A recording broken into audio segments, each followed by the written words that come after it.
My name is Thomas Tufte. I work at the University of Roskilde in Denmark, where I've been for a year, and one of my main research areas is on health communication, HIV/AIDS communication, and in particular the role of the mass media. How do you use mass media, but media in general? So it also includes some reflection around theatre.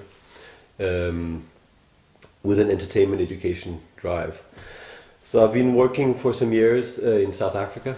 I'm administering a research project which deals with South Africa, explores how young people in South Africa make sense of edutainment programs.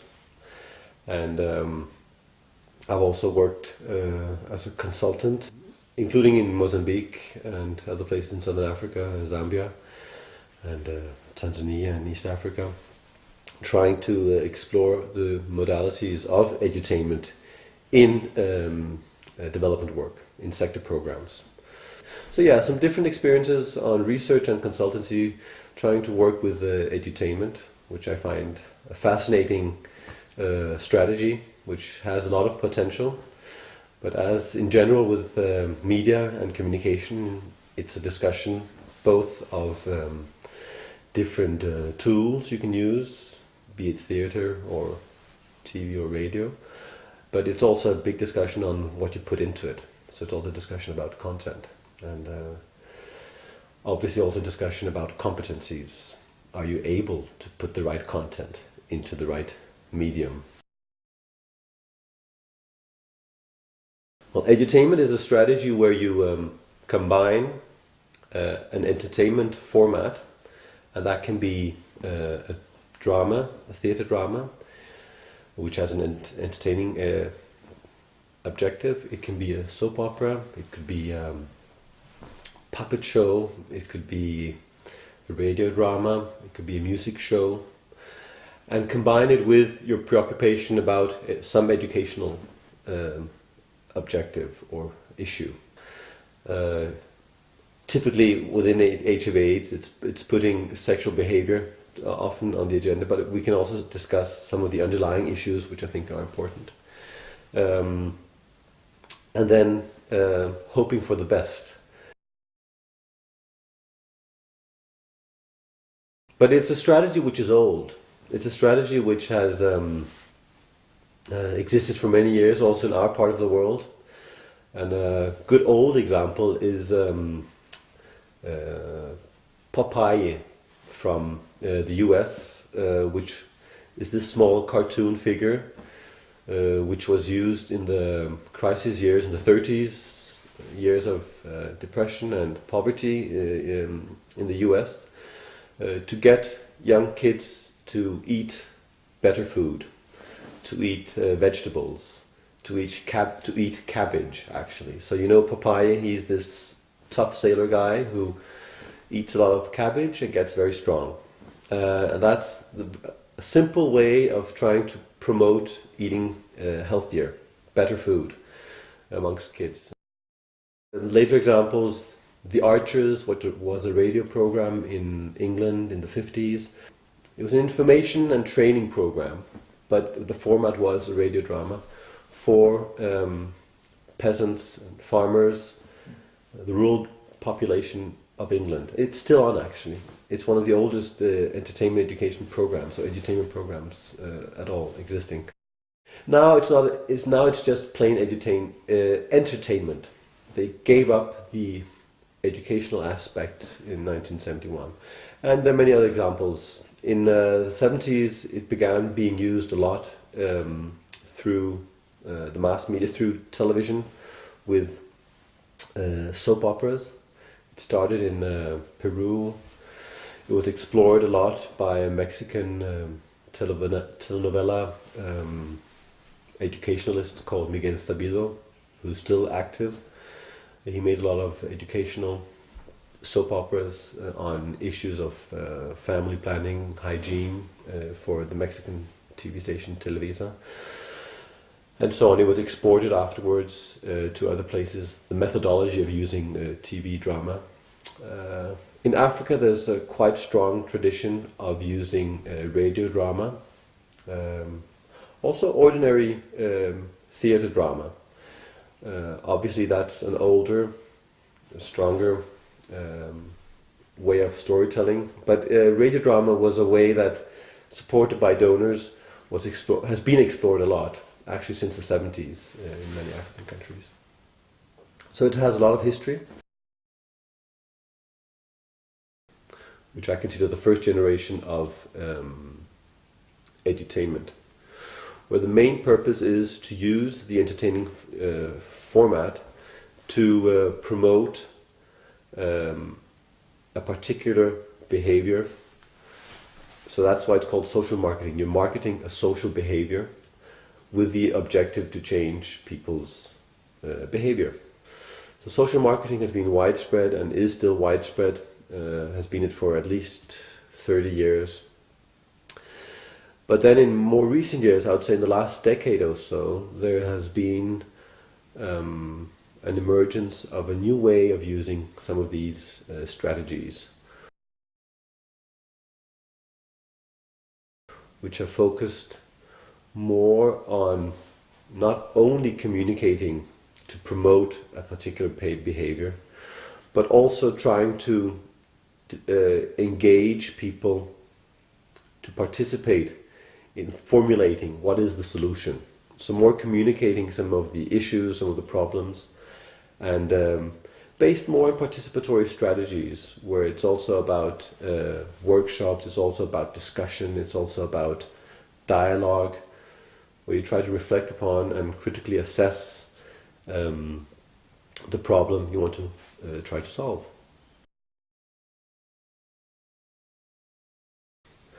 I would say what I try to argue as a third generation of edutainment is where these actually have merged into what is the best of all worlds, or of old traditions of participation and diffusion, and where you have today more and more that acknowledge that those just have to be built together. You have to reach many people, so you have to use mass media, but you also have to work with interpersonal communication, where you discuss the things, where the dialogue and the debate and the problem solving process is important. So by using mass media you reach many people, and by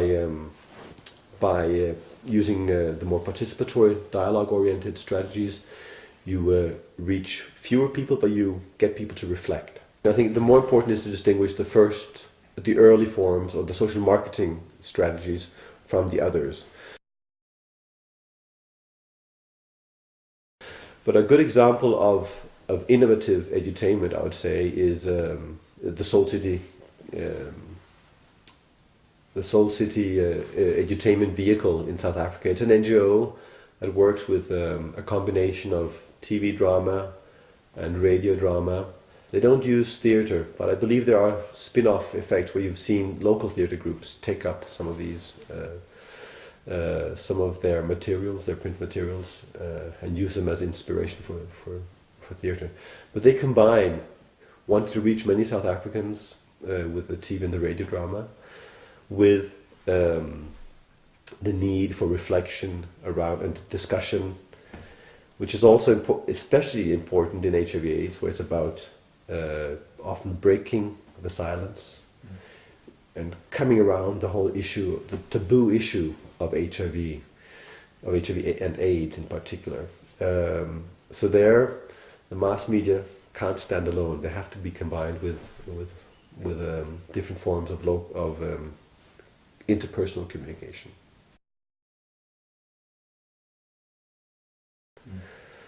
You could then maybe say that that's where theatre has a crucial role to play, using theatre as an edutainment strategy, because it is per se, it is in itself interpersonal communication.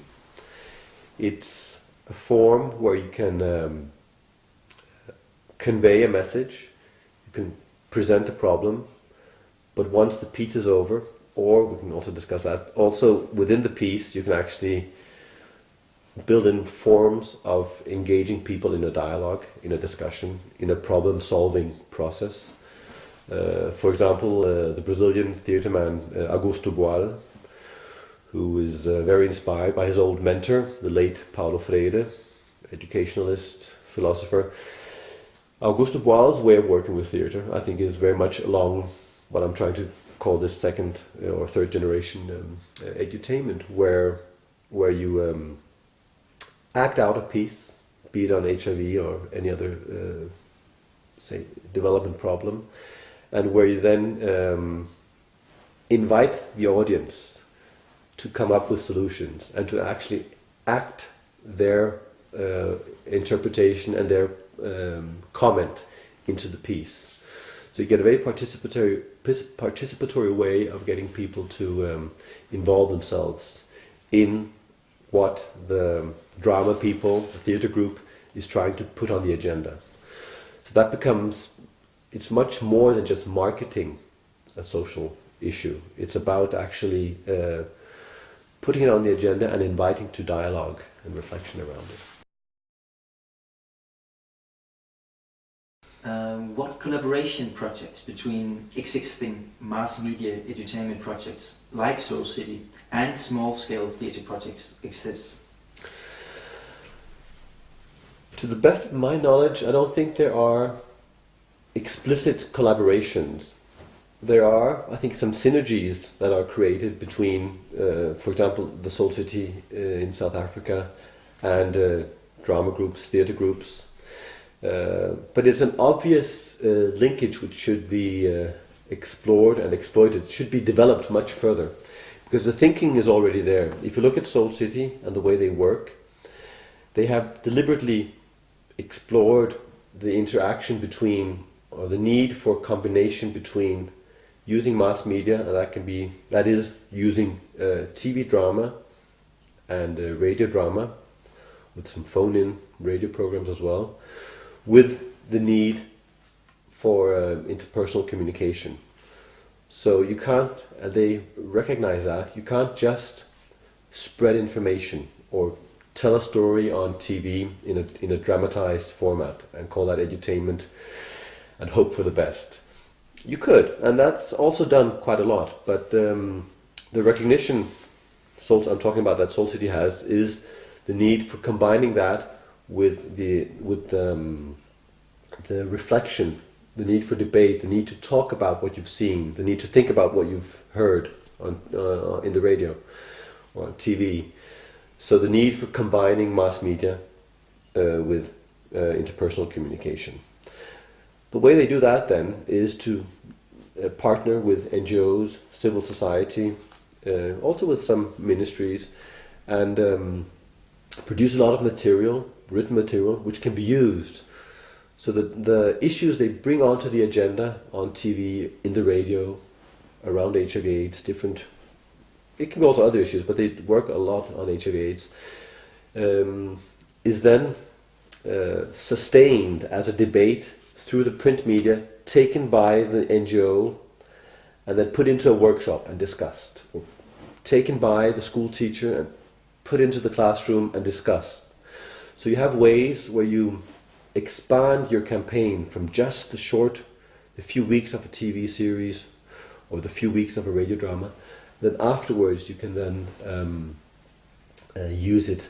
And that's where I think theatre has the possibility of becoming a crucial linkage between issues that are brought onto the public agenda through the mass media, and then it could be a very good way of linking those issues to local debate in the community, in school, other places. I know a number of examples where edutainment obviously is used. It's widespread with theatre actually. AIDS theatre groups that take up AIDS issues, but often they are groups that do it alone. I mean, they might tour, but it's I think it's an underexplored linkage, the one between the mass media promoting the issue, bringing it onto the agenda, and then the working of it, the nitty-gritty of reflection of how can we come around this in our community that a theatre group could do. And obviously it's also the way you do it, how does a theatre group then work with edutainment on HIV? And that again, I think if you take a person like Augusto Boal's methodologies of inviting people into acting, or even good old Bertolt Brecht, who back in the, I don't know when his text about the Verfremdung effect, I think it's from the 30s, but it was very political theatre. But this is ultimately also very political. If you really want to address HIV, it's not enough that you get a soap opera or a theatre group to talk about the need to abstain, to being faithful, or to use a condom. I think we have to move beyond the ABC of HIV AIDS communication and into actually addressing some of the root causes. And you can do that on theatre, I think. You can actually present the situation of kids that are orphans, or you can present the situation of a funeral where it's not been spoken out what mom or dad died of, or you can present different situations of unsafe sex, and then invite for this reflection, this dialogue, and ultimately invite also to action, to getting your audiences to formulate how they would solve the problems, and thereby create a motivation and a commitment to a will to want to pursue solutions. Because I think the whole stigma and taboo around HIV is really disempowering. It's really, and somehow that terrible spiral has to be turned to, instead of apathy, to some kind of protest movement, some way of, and that's where I think theatre has used the right way, it has a potential to help create this spark or this moment, this momentum of movement. But I think it requires that you, in your content, you work with some of the underlying issues. I mean, the issues of inequality, the issues of lack of services, the issues of abuse of children, all of these difficult problems that have to be dealt with.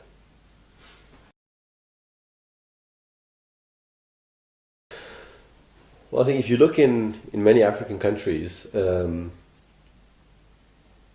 at least I've experienced many places, in Southern Africa in particular, Eastern Africa as well, also in Nigeria, many places I've actually seen drama groups act out plays that have to do with HIV/AIDS, and so I think we can observe that there is a resource there. There are many places, drama groups that have experience, and also I think it's important to acknowledge local storytellers. I mean, that resource it is that people have a capacity to tell good stories through drama. That exists in many places, so that's a very important ally or resource to think into strategies to combat HIV/AIDS. But having said that, I think it's also important to acknowledge some of the limitations in the way some of these groups have been used so far. Often, and that can be for lack of resources, lack of money. It can be for lack of logistical ability to move around or to make a longer stretch of activity, which again often has to do with money. For different reasons, I think some of these groups are used for rather limited purposes of setting up a relatively small play about the ABC of HIV/AIDS. And maybe what there should be there is some kind of increased emphasis on of linking these resources, these capacities to tell stories, to use drama, with larger objectives of fighting against HIV/AIDS. So building the drama which they are able to perform with a stronger attention on what is it we're communicating. So working with the content of the drama, working with the way they work with their audiences. How do they involve their audiences? How do they build a dialogue around the drama? And so content, interaction with the audience, and also how does that combine with what everybody else is doing, say in Mozambique. So how does what one group in one province or one district, how does what they do combine with what the radio at the same time is transmitting about HIV/AIDS? Are there contradicting messages maybe? Or are there contradicting ways of presenting the problem? So obviously there should also be a stronger strategic thinking around the way you link your drama group in each district with the larger campaigns, say in your district, with the media campaigns. So mass media and drama should be integrated into one strategy. And not thereby having said that you have to streamline everything, but you have to work in coordination. So you are agreeing upon the way you address the issues. But as I said before, it's also a question of inviting people to formulate their own solutions. But obviously, the more you combine and coordinate what's on the radio, what's taught in the school, what the drama group of the local NGO is doing, the more you integrate those with each other, the stronger the combined impact will be on the local community, with the local community. So I think there's a lot of potential, but there should be built some extra capacities around the strategic thinking of how you use these groups. I think that would be something to work much more with. And then the combination of it, of the drama group with the mass media, that linkage is important to strengthen more and more, I think. You speak of the capacities of the storytellers. Could the right education of these artists be improving the quality and thereby the impact of HIV/AIDS communication, and thus reduce the spread of HIV/AIDS? And how do you see this could happen? Well, if you take a country like Mozambique, I know they have a strong, interesting tradition for radio theatre, for example. So I don't know enough about how many local theatre groups. I think there are quite a lot, but maybe they're not that coordinated. I know there is this strong tradition for radio theatre, so that must grow out of something. But I think you're right. I think it is possible to say at the level of university or at the level of course, some kind of courses where you work, as I said, with the strategic thinking of how to use your storytelling talent. Be it on the radio, through radio theatre, or be it in a theatre group, a drama group. That you work on building the ability to work more with the script, for example. So script writing and making that also to some degree participatory, where you get some of the issues reflected, you get the experts, you get the victims, you get people affected involved to some degree. Although I think it's important to say you should, I know that from Salt City, they have many people in over their script writing, but they never surrender the agenda completely. It's also important that somebody says, I decide, ultimately. Otherwise, it's going to be an ongoing debate. So I think somehow it's somewhere between script writing is an artistic process, which typically is something very individual and personal. But in this case, where you use drama for strategic purposes, for educational purposes, you open up, you invite the experts, you invite the audiences, you invite the affected people into the process, the dialogue around the script writing. But ultimately, there is somebody who has to sit down and write the script, who says, I decide the wording, the phrasing, the situations, and so on. So yeah, so there I think that might be one area where you can work around that interaction between the capable storyteller and the other stakeholders involved. Yeah, you could definitely help strengthen the already existing capacity of storytelling in a country like Mozambique. Definitely.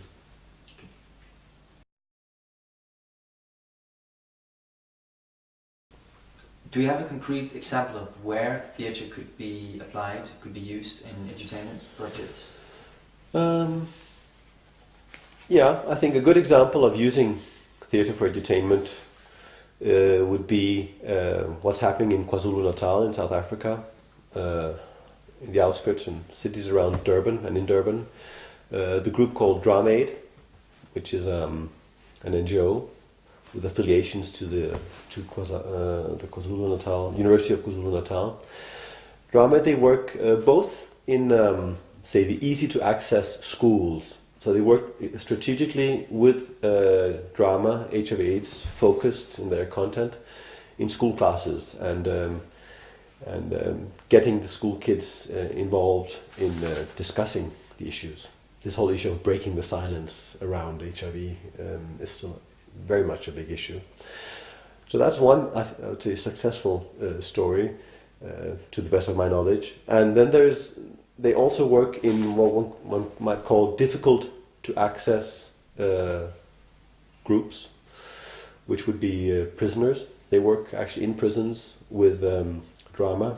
I think it's especially with women in prisons, getting them to act some of their own stories, which often are very, very dramatic stories, that things they've experienced in their past, as a way of also empowering these women to be able to start looking for a future, for improving their ways of life, for seeking solutions also to their own personal problems.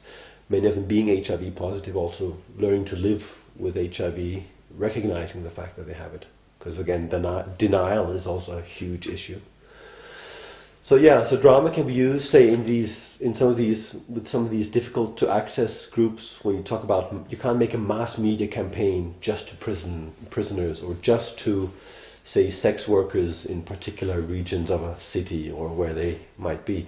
So there, I think drama has a role to play, also being a mobile form of communication, which is the combination of a performance, which is not a soap opera, but it's a drama, a theatre drama, and the immediate possibility of interaction, of discussion and dialogue.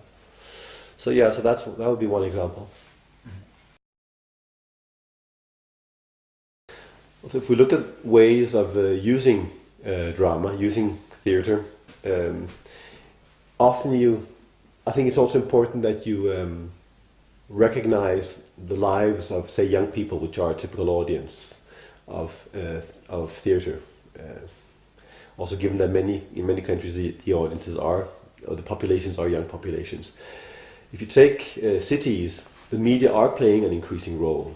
Music is playing an increasing role. If you take townships in South Africa, for example, where everybody has access to TV and radio, listen to a lot of music, kwaito music, or different types of international music, I think it's a very urbanized, modern lifestyle on one hand, but of course it also is a lifestyle which is continuation of, they bring some of their stories, their traditions from typically rural and traditional lifestyles.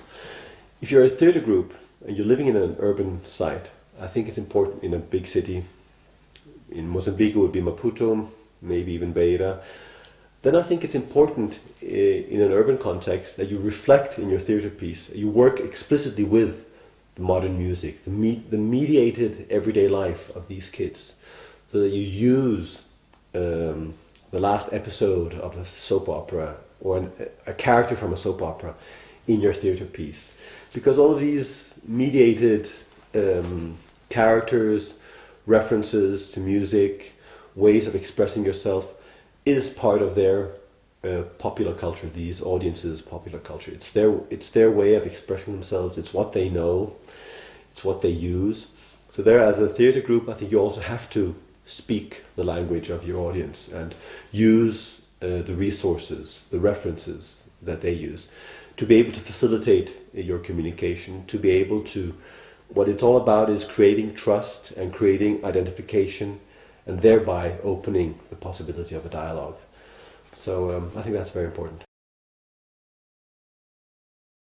One of the strengths of forum theatre, and how can this method be developed to serve education even more? Well, I think forum theatre is important because of the dialogue it can articulate, the way it can help each individual start a process of reflection and of recognizing what the problem is. But it's about presenting problems, and it's about discussing these problems.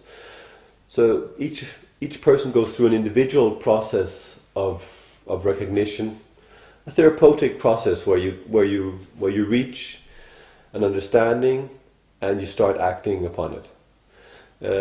But I think it's important then to combine that individual processing of what you've just seen with a collective process, because you have to change some behaviors. If we're talking about HIV, you have to change some individual behaviors often. You have to be more consistent maybe in your A or your B or your C, as we talked about, choose to abstain, choose to being faithful, and choosing to using a condom. And that's about your sexual behavior, about your relationship with your partner. But HIV/AIDS is also about all the underlying problems of gender inequality, of social problems, of poverty leading to prostitution and abuse. It's about a whole range of development problems and of social problems which require collective action. So I think, and their form theatre, I think, can also play a role in the way the problems are represented in the drama, and the way subsequent discussion is handled. So you work of course it often has to start with the individual. That's a must. But it has to be combined, if you want to reach a larger impact, it has to be combined with collective problem solving. So it has a strength in its emphasis on dialogue, on reflection, on also HIV is about denial. So also on working with this aspect of the epidemic, that people deny they have a problem, or people deny that their family is struck or their community is struck. I've experienced that myself in my own research in South Africa. It's so difficult to get these young people I've worked with to actually reach the stage where they can start talking about it. It takes time. But working with interpersonal dramatized communication as form theatre, I think has a lot of potential in it to be used. I think humor has a huge potential in when you deal with a very serious issue as HIV/AIDS, to also release some energies, to create a moment of distance, of releasing the tension, the serious, and then moving on. So I think it can have a good role to play, but you have to work with it cautiously, and you have to know what culture you're writing or talking or dramatizing yourself into, because humor is so culture specific. I think it has a good potential.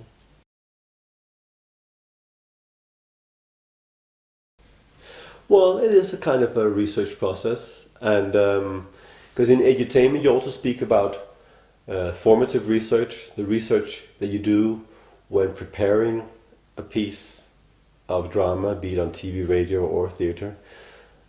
And that formative research is kind of what you're speaking about, where you first of all research the issue you're dealing with. And I think there you can use your actors as resource persons, because especially if they come from the culture you're going to act in. But I also think you need topic experts, or you need to somehow research into the issue and how it's dealt with, what are the experiences and the histories of HIV/AIDS in that particular local community. And that can be a big thing, a very ambitious research process, or it can be a smaller thing if you don't have much money. But I think you have to have some element of it.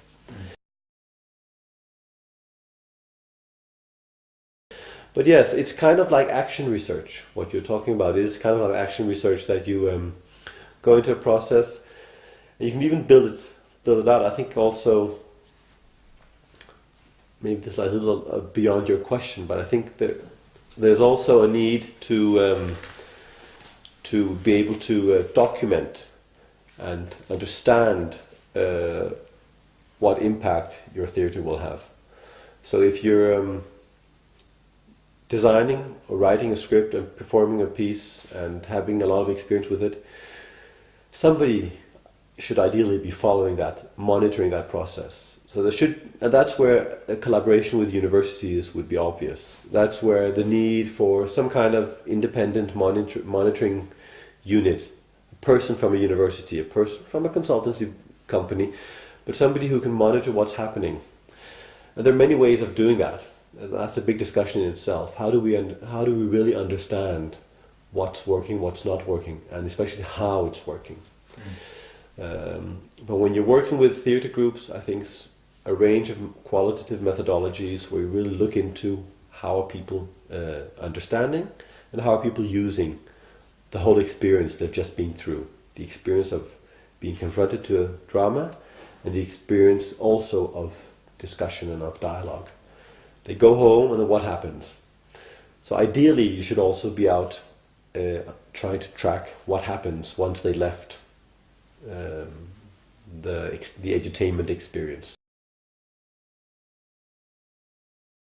Before, when I distinguish between the first, the second and the third generation of edutainment, I think what's characteristic for the third generation of edutainment is that it inscribes itself into what internationally is more and more being termed communication for social change. So it's about using different strategies, diffusing some information, getting that done on the basis of active local participation to the degree possible, but always with the end objective being about a social change process, which I think often is different from what we've seen previously, which have been more narrow strategies. I think it's so difficult to separate an HIV/AIDS agenda from the broader development agenda of improving people's lives, of tackling poverty, inequality, abuses, all of these development problems. So when I talk about communication for social change, I would say there are 4 characteristics which form theatre and other forms of edutainment along the third generation of edutainment inscribe themselves into, and principles which they should pursue, try to pursue. The first one is to provide voice to the people that are affected by HIV/AIDS. So it's the HIV positive or his or her family or friends. Give them a place to act out or to speak out, to voice their experience. So they should be part of, say, a script writing process at least, but at least somehow get them to sense and to feel that they have a voice, a say somewhere, so they can speak out about their experience. That's important, I think, in breaking the silence around HIV/AIDS. The second is the issue of visibility. That it's not enough for the HIV infected and their family members and community members to have voice. It also has to have visibility in the community. So it's not enough that they have voice in a farmhouse far out there because it's a taboo issue to talk about HIV. No, it has to be in the town hall or the main square in the village, or even better, it has to be communicated out through mass media. So even more communities around them will hear it on radio or see it on TV.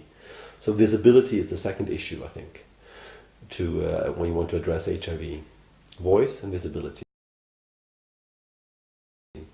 The third issue is the issue of communicating in a form which respects the local popular culture and the local forms of storytelling.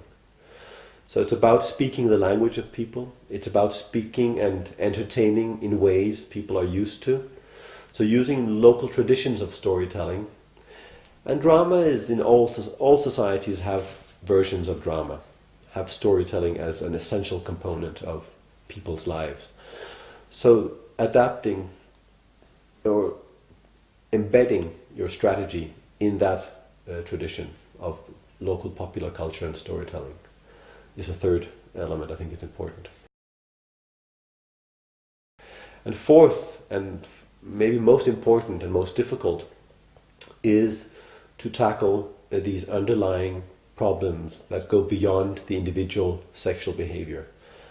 The problems, the development problems, the gender inequality in the family, the man not respecting the wife when she says you should use a condom, for example, or the abuse of kids that prostitute themselves due to poverty, or the unemployment creating economical problems, problems of alcoholism and so forth. So there are a range of underlying social problems which somehow also need to surface in the strategy that you, because you have to tackle those. And so therefore HIV/AIDS also becomes, combating HIV/AIDS becomes about improving the quality of life, improving the development process, changing the development process of your community, ideal of your country. And I think these elements add up to strategies that have to do about communication for social change, which again are part of an international debate of how to improve HIV/AIDS communication, which has been underway for many years.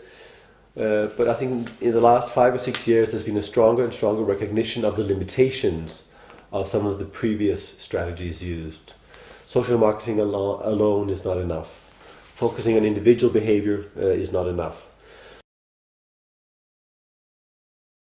So there's a gradual and increasing international recognition about how to expand the agenda of what you're working with, about the need to coordinate individual activities, individual drama groups with larger scale initiatives in the region, in a country. There's also an increasing recognition, I would say, amongst donors for budgeting on this issue, spending more money on the strategies, on the communication elements, because it's not cheap. If you want to do it right, even though you work with theatre, but also when you work with radio and TV, of course, it's more expensive. But doing this seriously and doing it well requires funds. And I think you see that recognition coming, although too slowly, but coming amongst donors. Crucial that we learn from the lessons we have acquired so far, from the experiences we have so far, also before we start formulating strategies, say, in Asia, in Eastern Europe, in the Caribbean, all these places where the HIV epidemic is still on a relatively low stage of development, but where unfortunately it seems that they're going to have also large-scale epidemics, that we don't reproduce the way we have done strategies without also including all the improvements, all the new rich debate going on today.